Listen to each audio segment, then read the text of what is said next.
Mișcă, mișcă, mișcă-te ca o felină, nu sta ca într-o vitrină. Fă-mă, fă-mă să fie dor și nu mă lăsa să mor. Mișcă, mișcă, mișcă-te la fel ca o felină, de zi nu-ți dă în vitrină. Fă-mă, fă-mă să-mi fie dor și nu mă lăsa să mor. Mișcă, mișcă, mișcă-te ca o felină, nu sta ca într-o vitrină.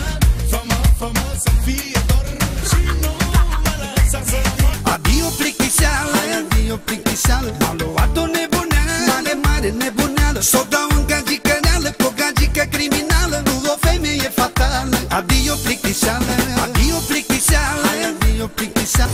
Ce faci străine la poarta mea?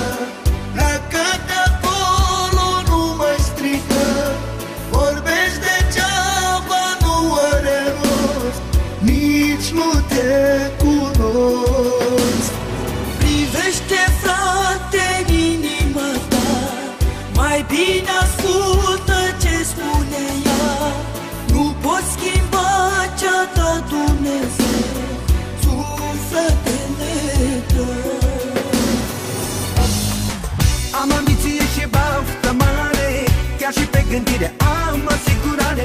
Mă confrunt cu oricine ar vrea, că sunt de categorie grea. Am ambiție și baftă mare, chiar și pe gândire am asigurare. Mă confrunt cu oricine ar vrea, că sunt de categorie grea. Mintea mea nu are preț, nu are preț. Sunt băiat descurcăreț, descurcăreț. Pentru voi eu sunt model, vă sunt model. Se observă după gesturi, vreți să fiți și voi la fel. Cam greu de egalat, greu de copiat, unicat în tot ce fac, eu v-am pus capac. Sunt un fel de lașul vostru și voi sunteți finii mei. Același ca totdeauna șmecher și plin de idei. Hei, le, nu mă supărați.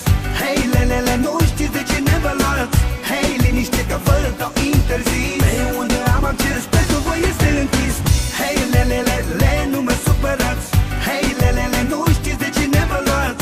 Hei, liniște că vă dau interzis. Pe unde am acces, pentru voi este închis.